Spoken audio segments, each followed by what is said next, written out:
Bonjour, aujourd'hui nous allons parler d'un virus tropical qui cause des fièvres, donc ce ne sera pas le premier dans ce cours MCB 10-16 de l'UQTR, euh, puisque évidemment on a vu des choses similaires pour le virus de la dengue, euh, également pour le virus Zika, en tout cas s'il a été étudié l'année où vous prenez ce cours. Donc, le virus Oropouche fait de plus en plus parler de lui au fil des années. Le nombre de cas augmente. Euh, et on va plonger tout de suite dans le vif du sujet. Ok, donc le virus Oropouche appartient à la famille donc des orthobuniavirus. Donc ce sont des virus enveloppés qui ont un génome à ARN et la particularité de cette famille de virus, c'est que le génome est présent sous la forme de trois segments différents, c'est-à-dire qui portent des gènes différents. Et il y en a un qui s'appelle le fragment S. Et comme vous le voyez ici en bas, il y en a un qui s'appelle le fragment L et un autre qui s'appelle le fragment M. En tout, il y a quatre protéines qu'on connaît qui sont codées par ce génome. La protéine polymérase qui se charge évidemment de répliquer chacun des trois morceaux génomiques. La protéine de nucléoprotéine qui protège l'ARN et qui assiste la polymérase dans son travail. Et il y a également deux glycoprotéines qui sont donc des protéines qui, comme toutes les glycoprotéines virales, se retrouvent à la surface du virus et sont importantes notamment pour l'entrée du virus dans les cellules. Donc au final, c'est un virus qui est assez simple comparé à, par exemple, au virus VIH qui code pour peut-être une douzaine ou une quinzaine de protéines, et puis au virus de la COVID-19 qui, lui, code pour un assez grand nombre, plusieurs dizaines de virus, de protéines différentes. Donc, le fait que le génome soit présent sous cette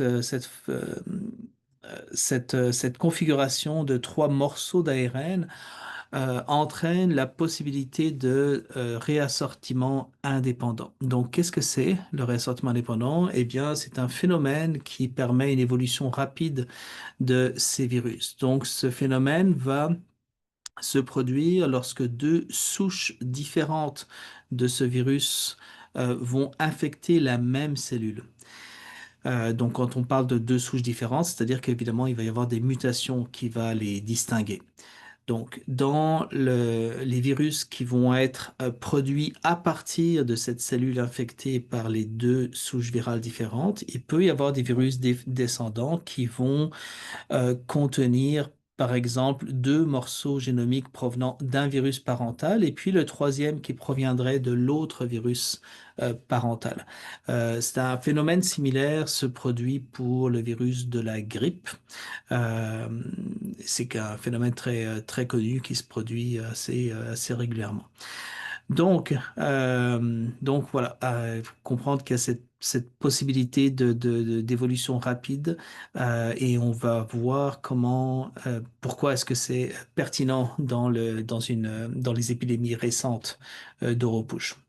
Donc, le virus Oropouche, il a été isolé sur l'île de Trinidad en 1955. Donc, évidemment, il n'y a pas eu beaucoup de caractérisation en 1955. Hein. À ce moment-là, on disposait pas d'outils pour l'étude moléculaire. Donc, c'était une caractérisation plutôt sur la base de essentiellement là euh, de tests immunologiques. Euh, Et par la suite, ce virus a continué à provoquer des éclosions assez régulièrement sur le continent américain. Donc, on verra ça plus tard lorsqu'on parlera d'épidémiologie. On a pu en fait, via des méthodes de phylogénétique, retracer l'origine de ce virus et en tout cas son origine dans l'espèce humaine. Et il semble que c'est un virus qui aurait fait le saut en direction de l'espèce humaine depuis donc des réservoirs animaux au début du XXe siècle. Probablement au Brésil. Et depuis, c'est un virus qui continue à prendre de l'expansion. C'est un virus qui est capable d'infecter de multiples espèces animales. Dans ces espèces animales, il y a des mammifères, notamment il y a diverses espèces de primates. Il y a également les paresseux. Et puis également diverses espèces d'oiseaux. OK?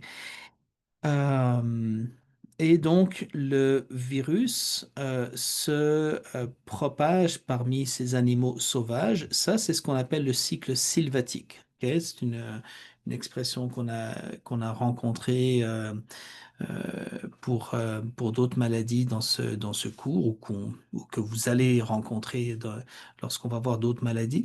Donc, quand on parle de cycle sylvatique, ça signifie que l'humain n'est pas vraiment concerné. Le virus se propage d'un animal à l'autre, non pas directement, mais via des piqûres ou des morsures d'insectes. On va voir ça un petit peu plus tard. Occasionnellement, le virus va être transmis à l'humain via donc ces insectes, donc ces vecteurs. Et puis ensuite, le virus va se propager d'humain à humain, à nouveau pas directement, en tout cas dans la grosse majorité des cas, mais via des vecteurs. Et ça, c'est ce qu'on appelle le cycle urbain.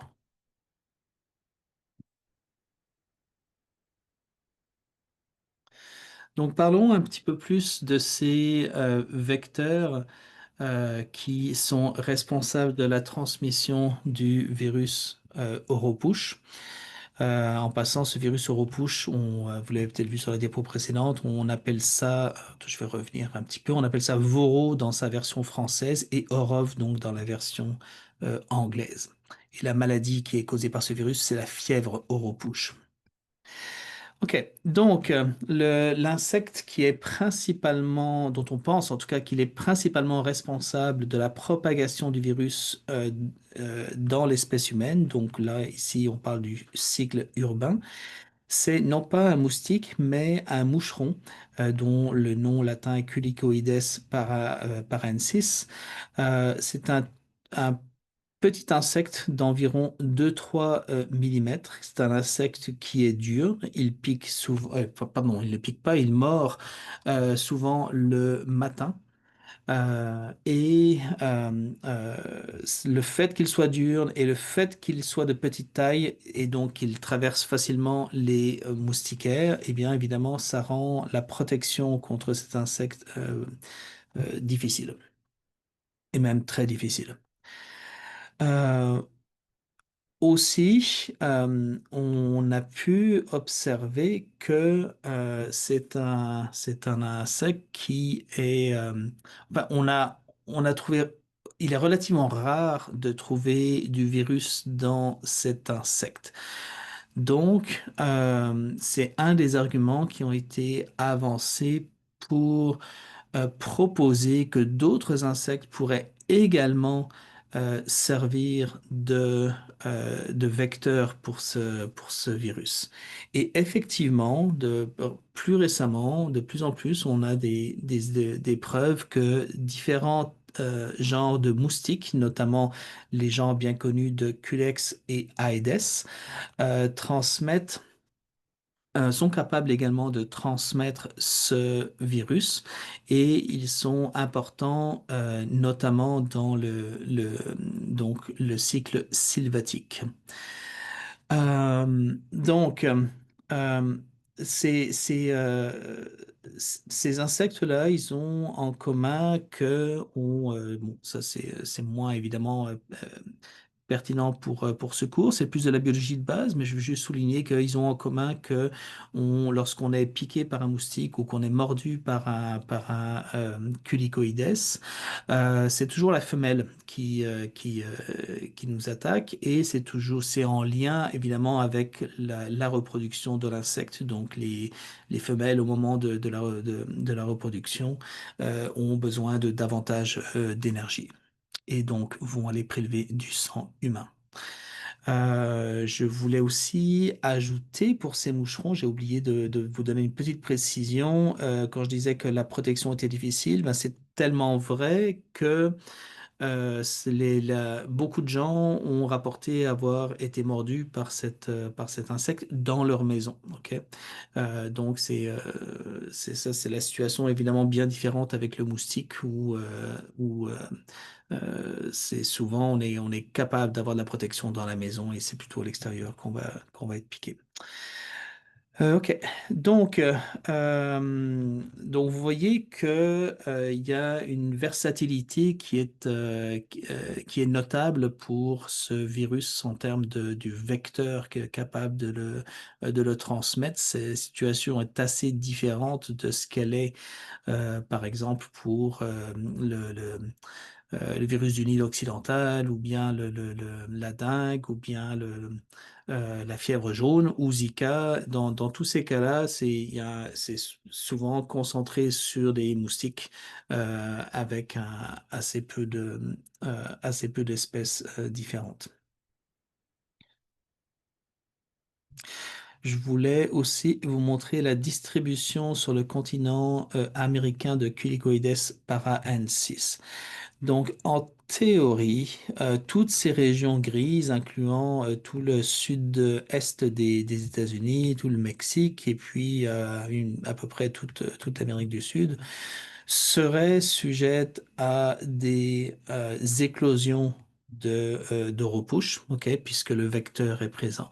Dans la réalité, vous allez le voir plus loin, on voit que ces éclosions sont vraiment concentrées dans les zones tropicales, en particulier le tropical humide, euh, en particulier le bassin amazonien. Et donc, c'est en Brésil qu'on va avoir le plus de cas en Brésil et puis dans les pays limitrophes.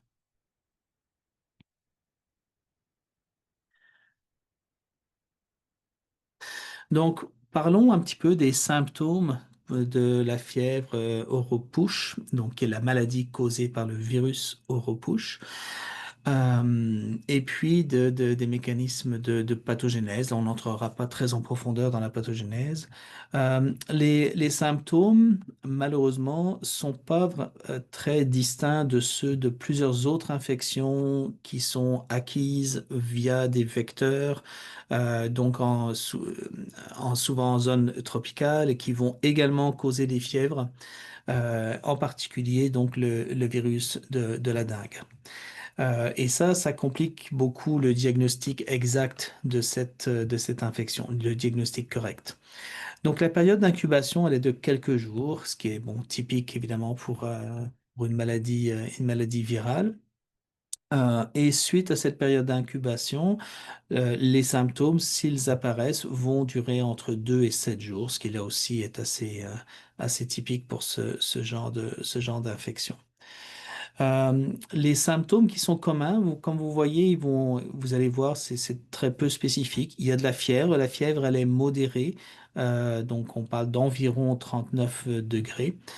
On parle de maux de tête, de douleurs musculaires, de douleurs articulaires, possibilité de vomissement, une sensibilité à la lumière.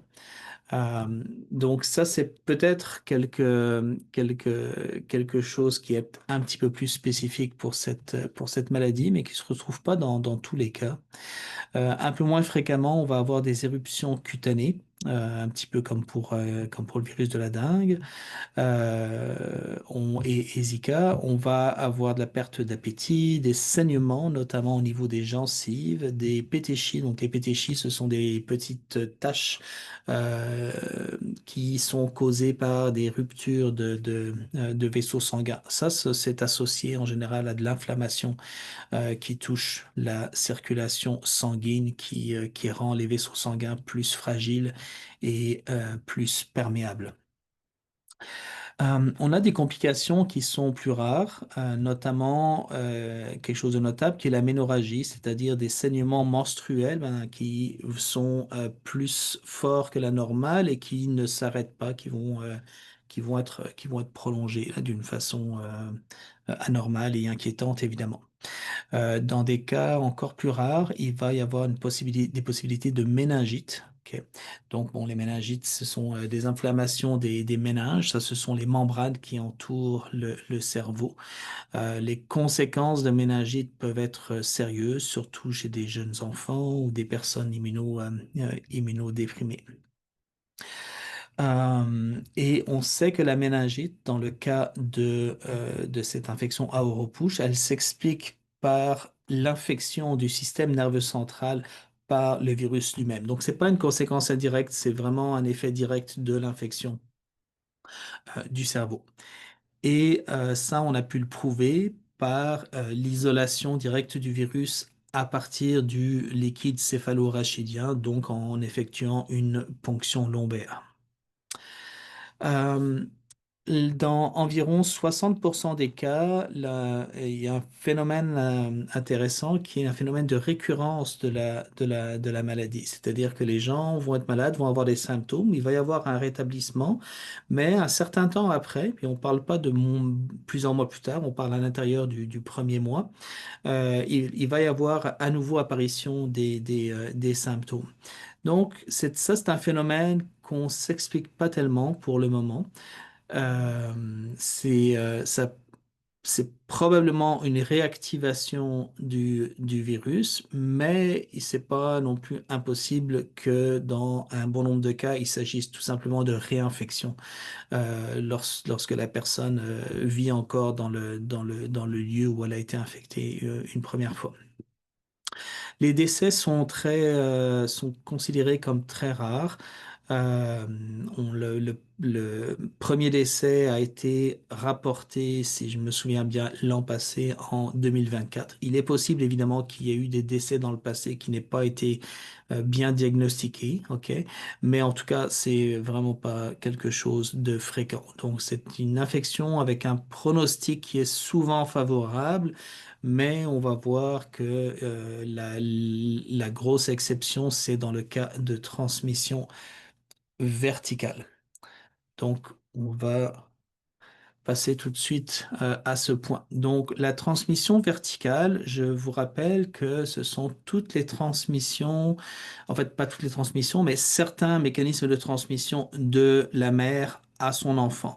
Il y a trois mécanismes et seulement trois de transmission verticale. Il y a une transmission qui se fait donc pendant la grossesse, donc à travers le placenta. Ça, c'est une transmission qu'on appelle in utero, ou qu'on peut appeler tout simplement transplacentaire. Donc ça, c'est avant la naissance. Ensuite, il y a un deuxième type de transmission verticale qui est au moment de la naissance. Donc pendant la naissance ou juste avant ou juste après. Tout ça, on le regroupe sous le nom de transmission périnatale. Et ensuite, le troisième mécanisme, c'est via l'allaitement, donc dans les mois ou parfois les années qui suivent la naissance. Ce sont les trois seuls mécanismes qu'on considère comme étant de la transmission verticale. Dans le cas de la fièvre oropouche, on parle de transmission verticale transplacentaire. Ok.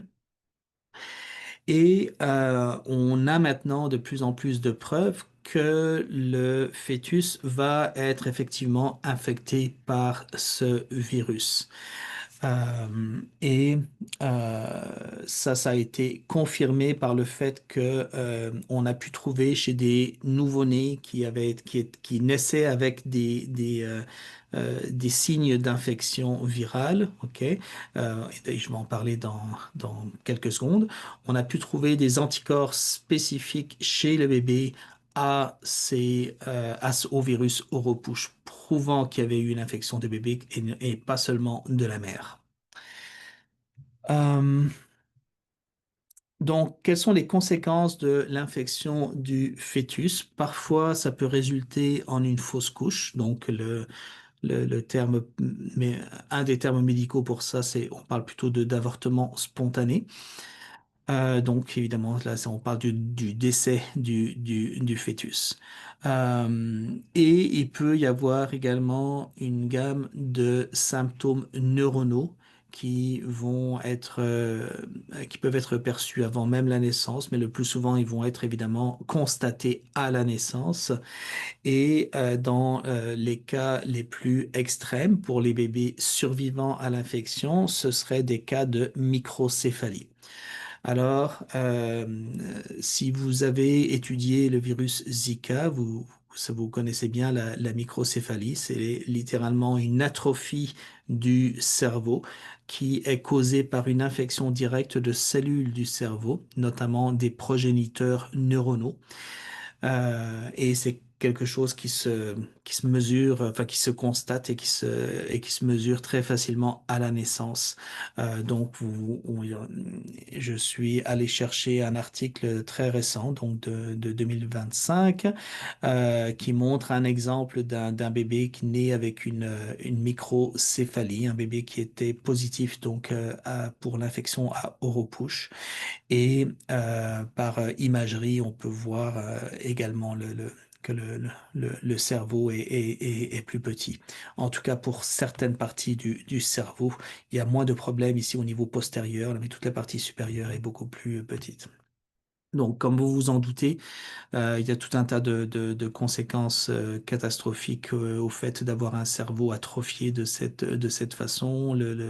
L'espérance de vie va être souvent beaucoup plus réduite. Évidemment, il va y avoir d'énormes problèmes cognitifs et de, de- et différents problèmes au niveau du fonctionnement physiologique normal. Et ce qui est notable, c'est que ces observations de microcéphalie elles sont très similaires à ce qui avait été constaté pour les transmissions transplacentaires du virus Zika. C'est quand même nettement moins fréquent que pour le virus Zika. Donc, pour ce qui est de Oropouche, pour l'instant, on a pu documenter seulement quelques cas euh, de ce genre de microcéphalie et autres symptômes neuronaux sévères. Donc, l'article que je suis allé chercher, que vous pourrez aller consulter vous-même si vous voulez, il est à accès gratuit. Cet article-là présente seulement trois cas, ok, mais c'est très bien présenté. Alors c'est intéressant qu'on aboutisse un petit peu aux mêmes manifestations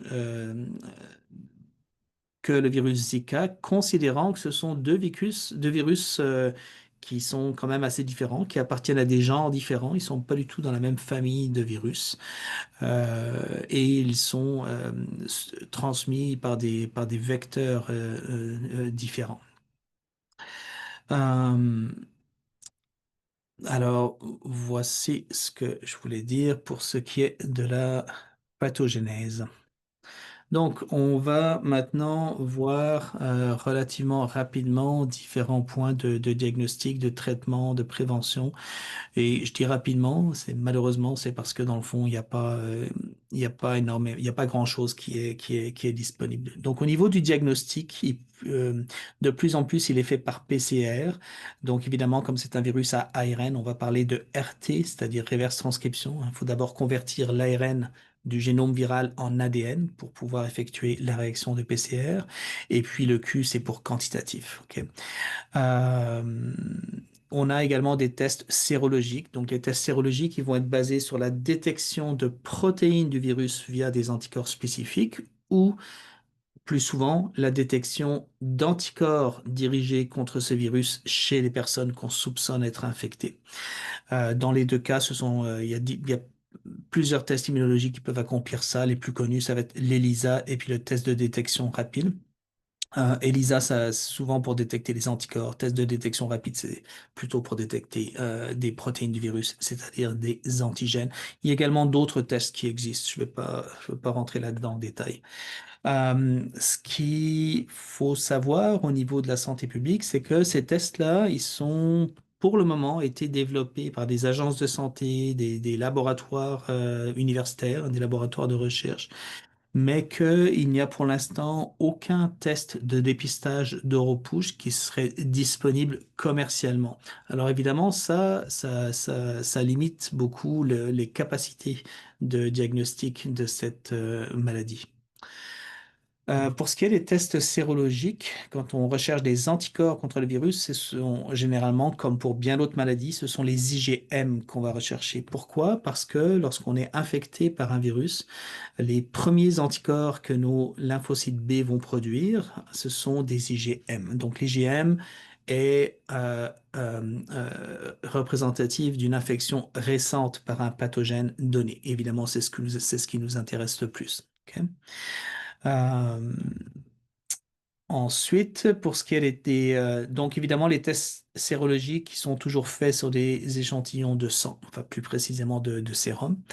Euh, et pour ce qui est des PCR, et ça peut être également sur échantillon de sang, mais lorsqu'il y a des symptômes neuronaux, on peut également faire une PCR à partir du liquide céphalo-rachidien. Donc on va chercher par ponction lombaire dans la colonne vertébrale, évidemment. Euh, Pour ce qui est des traitements, il n'y a aucun antiviral qui est disponible. Il y en a qui ont été testés in vitro, c'est-à-dire qu'on a testé des molécules qui sont connues pour leur activité antivirale, par exemple la ribavirine, euh, qui est utilisée pour l'hépatite C et pour bien d'autres virus, mais il n'y a vraiment aucune molécule qui a été considérée comme étant suffisamment efficace in vitro pour qu'on puisse considérer l'utiliser comme médicament. Donc ça, c'est la situation actuelle, ok, à l'été. Donc je fais ce vidéo à l'été 2025. Évidemment, ça pourrait évoluer dans le futur. Donc, pour Europush, euh, comme d'ailleurs pour la dengue, le Zika et d'autres maladies, on traite essentiellement les symptômes, notamment la douleur. Au niveau de la prévention, il n'y a pas de vaccin qui est disponible encore pour Europush. Il y a un vaccin qui a été mis au point, qui a été testé à ma connaissance, chez la souris, et qui a conféré une certaine protection chez la souris, mais rien encore vraiment de proche d'être disponible chez l'humain. Euh, à nouveau, évidemment, ça pourrait changer dans les années qui viennent. Je ferai une mise à jour si c'est le cas. Le contrôle du vecteur, comme je l'ai dit, c'est difficile parce que c'est un vecteur diurne, parce que c'est un vecteur, parce que c'est le moucheron est très petit et on ne peut pas utiliser donc des moustiquaires pour s'en protéger. Je mentionne en passant que au Canada, c'est considéré comme un pathogène de niveau 3. Donc ça veut dire pour l'étudier, il faut un laboratoire de confinement de niveau 3. Alors il y en a pas beaucoup, notamment au Québec. Je peux vous dire que dans mon université, il y en a pas. Je pourrais pas travailler sur ce virus si je le voulais. Euh, Généralement, les pathogènes de niveau 3, enfin le confinement de niveau 3 est réservé pour les pathogènes pour lesquels il n'y a pas de vaccin, pas de traitement, il y a des risques de maladies sérieuses, et puis des pathogènes qui sont capables de se propager localement, c'est-à-dire ici au Canada. OK? Euh, pour ce pathogène-là, a priori, ce serait pas justifié, parce que comme je vous l'ai dit, c'est un pathogène qui utilise un vecteur pour se propager, et puis le, le, le, ce vecteur, enfin ces vecteurs, ok, donc les moustiques, puis les moucherons ne sont pas vraiment présents au Canada. On ne pense pas que ces vecteurs canadiens pourraient vraiment servir de support à la propagation de ce virus. Donc pourquoi alors est-ce que ce pathogène a été classé de niveau 3? Bah, je n'ai pas la réponse définitive, mais j'ai une intuition. Il y a eu un cas qui a été rapporté où apparemment il y aurait eu une infection accidentelle en laboratoire par ce virus qui serait une infection via l'air. Ok, donc du virus qui serait présent dans l'air, peut-être probablement même sous forme d'aérosol. Euh, est-ce que ça, c'est vraiment prouvé hors de tout doute? Je ne sais pas. Mais le fait qu'il y ait ce soupçon que dans des conditions de laboratoire, c'est souvent des conditions où la concentration de virus peut être importante, le soupçon que ça puisse mener à l'infection de travailleurs de laboratoire, ben, je présume que ça a joué un rôle dans le fait que ça a été classé de niveau 3. Parlons un petit peu de désinfection et d'inactivation. Alors, pour ceux d'entre vous qui suivent MCB 16, là j'imagine que c'est la majorité de ceux qui vont regarder cette vidéo. Vous savez que généralement, c'est pas un sujet que je traite beaucoup. Une des raisons pour ça, c'est que je considère ça comme relativement ennuyeux parce que c'est les virus dont on parle dans ce cours sont des virus qu'il est facile de tuer par des contaminations. En tout cas, pour ce qui est des surfaces. Ok, si on parle de l'air, évidemment, là, c'est différent.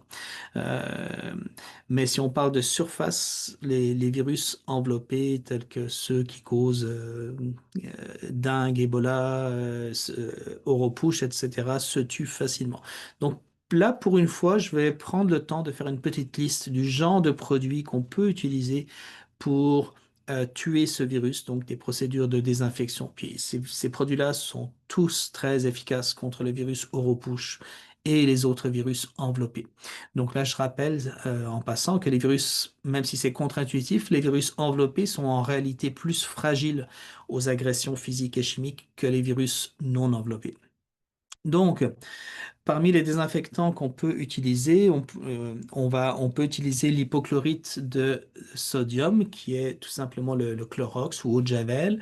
On peut utiliser le peroxyde d'hydrogène, qui lui est plus connu sous le nom enfin, du grand public sous le nom d'eau oxygénée. On peut utiliser l'alcool ordinaire, qui est en fait l'éthanol.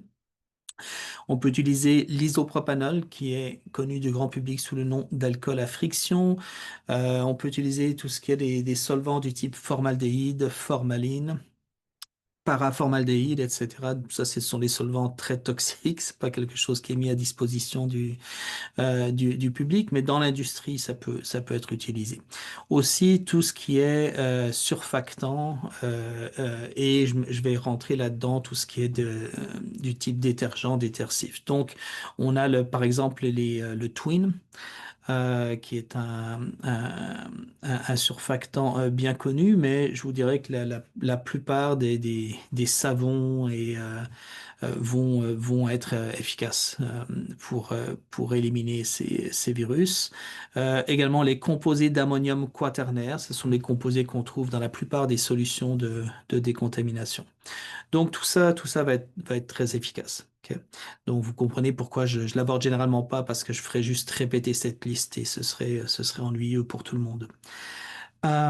Par ailleurs, ce virus Europouche, comme là encore, comme la plupart des virus enveloppés, il est relativement facilement inactivé à la chaleur. Donc, il n'y a même pas besoin de bouillir. Là, simplement faire chauffer au-dessus de 60 ou 65 degrés va suffire à complètement tuer ce virus. Et puis, comme pour quasiment tous les virus, en fait, je pourrais même dire tous les virus à ma connaissance, on peut tuer ce virus via des irradiations, pardon, gamma.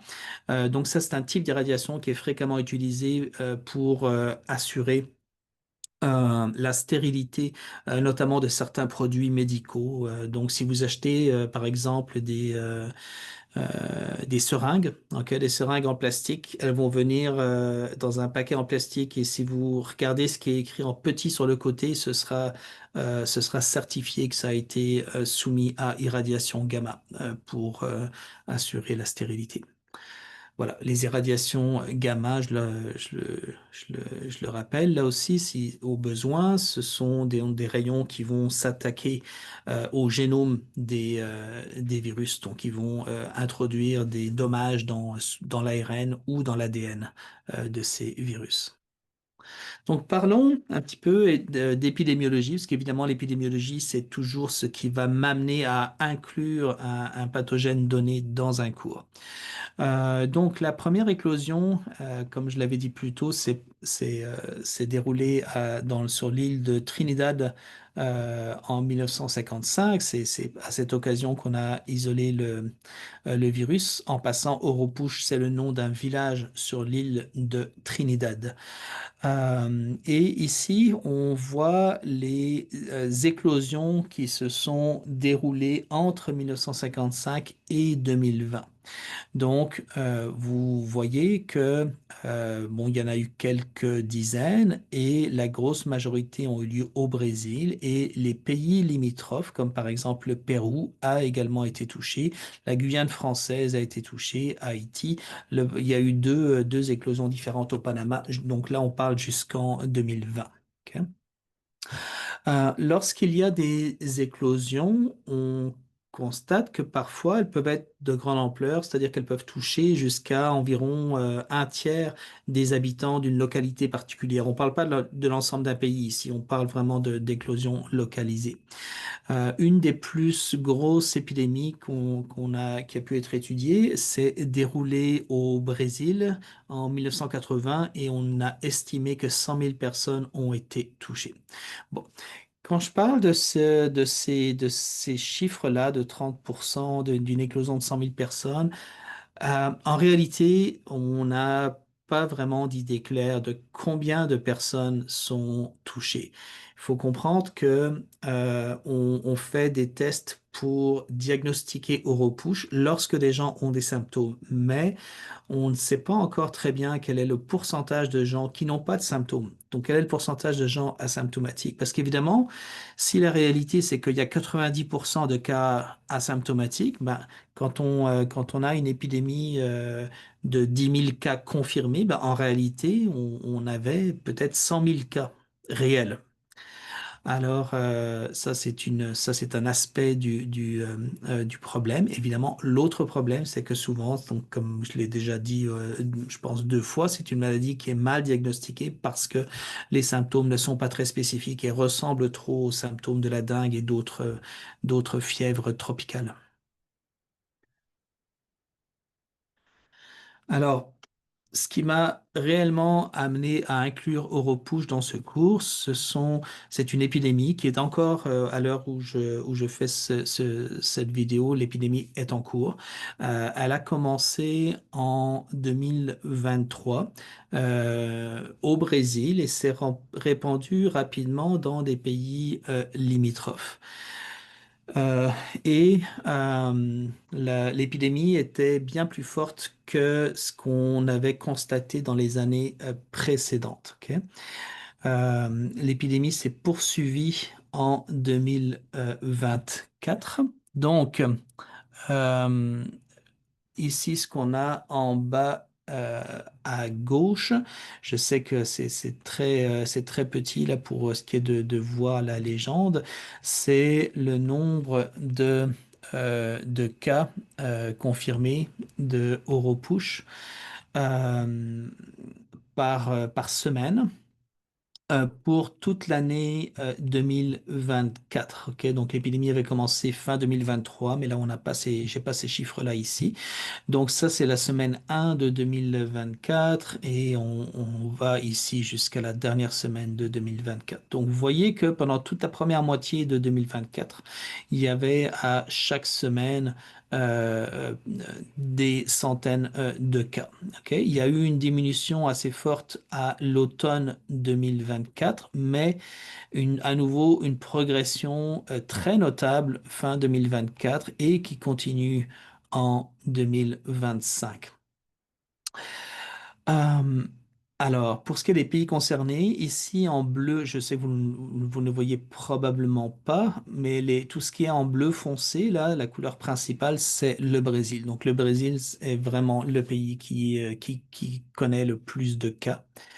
On a cependant d'autres pays qui sont touchés, notamment ici en mauve, c'est le Pérou. Donc vous voyez que c'est quand même beaucoup moins que le Brésil.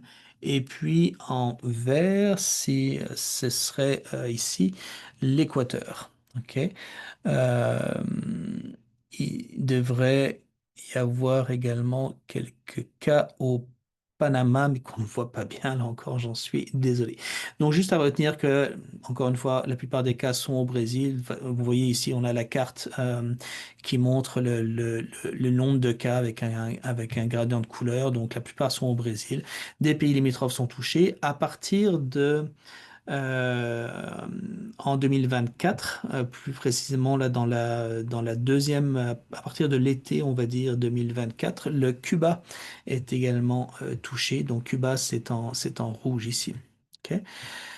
Et on voit les foyers d'éclosion à Cuba ont été identifiés également.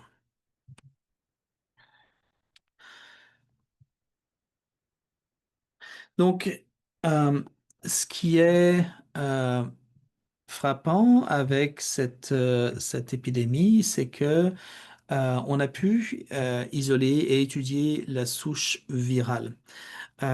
Et on a pu constater que c'était une nouvelle souche d'Europuche qui était bien différente des souches qu'on connaissait auparavant. OK? Et cette souche, elle est premièrement, elle porte de nombreuses mutations. Donc, il y a des différences génétiques assez marquées par rapport aux souches précédentes. Et de plus, on a pu mettre en évidence que la nouvelle souche, en fait, c'est probablement les nouvelles souches. Moi, pour faire simple, on va dire la nouvelle souche. Elle a été générée par réassortiment indépendant. Donc, vous vous souvenez, bon, là, ça c'est une petite note pour moi-même, mais je vous ai déjà expliqué ce que c'était. Dans le fond, vous vous souvenez que c'est deux virus, à un moment donné, deux virus parentaux qui ont affecté la même cellule et qui ont échangé des fragments de génome, ce qui a abouti à une évolution très rapide. De plus, ce nouveau virus Europush, il a des propriétés différentes du virus précédent. Notamment, il se propage plus rapidement on peut le voir en laboratoire lorsque on infecte des cultures cellulaires avec ce virus. Donc ça, on peut le voir ici en bas. Donc, je vous montre un extrait d'un article qui a beaucoup fait parler de lui dans Lancet, qui est sorti en 2025 où les auteurs comparent, notamment dans une des expériences, une souche, on va dire, ancestrale du virus. Donc ça, c'est la souche qui est en bleu. Et puis, la souche, je m'excuse pour Oups. OK. Et une souche de l'épidémie en cours qui est en vert. Donc, dans ce type d'expérience, on prend des cellules qui sont susceptibles à l'infection par ce virus, ici par exemple des cellules Véro, et puis on va les infecter par la même quantité des deux virus. OK? Donc, on va avoir une culture infectée par l'ancien virus, une culture infectée par le nouveau virus. En réalité, on va en avoir plusieurs et on va faire des moyennes. On ne va pas entrer là-dedans. Donc, vous voyez que au moment de l'infection initiale, excusez-moi, j'ai perdu. Ok, bon, c'est pas grave. Vous pouvez voir qu'il y a la même quantité de virus. Si vous regardez là où, à l'heure zéro, là sur l'axe des X, vous voyez qu'on a la même quantité de virus. Euh, Mais 3, 6, 12 et 24 heures après l'infection, ben, vous voyez que très rapidement, on a davantage de virus pour la nouvelle souche d'Europouche versus l'ancienne pouche, donc l'ancienne souche, pardon. Donc, le niveau de virus qu'on trouve dans cette culture cellulaire est supérieur pour le virus vert versus le virus bleu. OK. Si vous voulez savoir comment on mesure ça, on a un test qui s'appelle le test de formation de plaques. Ces virus-là tuent les cellules et quand des cellules, quand des foyers cellulaires meurent, ça fait ce qu'on a quelque chose qui ressemble à une plaque dans la culture de cellules. Donc, on peut mesurer ce genre de choses par des tests virologiques très très classiques. Vous voyez qu'on observe la même chose chez les cellules U7 qui sont au milieu et puis les cellules U251. Donc, c'est trois types cellulaires qui sont susceptibles à Europush et dans les trois cas, le nouveau virus se réplique avec plus de force que l'ancien virus. Et donc, évidemment, on peut supposer que le nouveau virus se réplique également davantage chez l'humain, donc in vivo, ce qui pourrait favoriser une transmission plus efficace, ce qui pourrait également favoriser des symptômes plus sérieux. Et je vous l'avais dit qu'on avait commencé à avoir de la mortalité avec ce virus récemment. Ben, c'est peut-être lié à ce virus qui a une pathogénicité supérieure. Euh, Par ailleurs, le fait que ce nouveau virus soit si différent génétiquement parlant de la souche ancestrale, ben, ça aboutit évidemment à ce que, il y a une peu ou pas d'immunité contre ce nouveau virus. Ok, donc pour l'ancien virus, on peut imaginer que dans les zones très prévalentes, les gens avaient déjà été exposés, qu'ils aient eu des symptômes ou pas, et donc ils avaient un niveau de protection immunitaire qui est cependant inactif face à la nouvelle souche. Alors ça, c'est une situation qui, au final, est vraiment similaire à ce qu'on a observé pour le Zika. Ok, l'épidémie de Zika de 2015-2016, c'est un virus qui n'était pas inconnu, mais c'était une nouvelle souche de virus, du virus Zika, qui était plus pathogénique et plus transmissible. Mpox, c'est la même chose. L'épidémie, enfin, les épidémies récentes de Mpox, euh, là aussi, il y avait des mutations qui ont rendu ce virus davantage transmissible et transmissible par de nouveaux mécanismes, notamment avec une transmission sexuelle qui était très facile pour Mpox. Là, je parle de Mpox, ok, je parle pas d'Europush. Donc là, vous voyez on a des virus qui sont des virus émergents ou peut-être qu'on pourrait dire réémergents sur la base d'une évolution génétique du virus qui supprime l'immunité chez l'humain et qui se propage plus efficacement et qui, dans certains cas, peut également rendre davantage malade. Donc, pour finir, j'ai inclus, pour ceux d'entre vous qui sont donc étudiants de MCB 16, évidemment, vous avez accès aux documents. Donc, j'ai inclus des liens vers de la documentation en français concernant ce virus. Donc, je vais vous remercier pour votre attention et vous souhaiter bonne étude.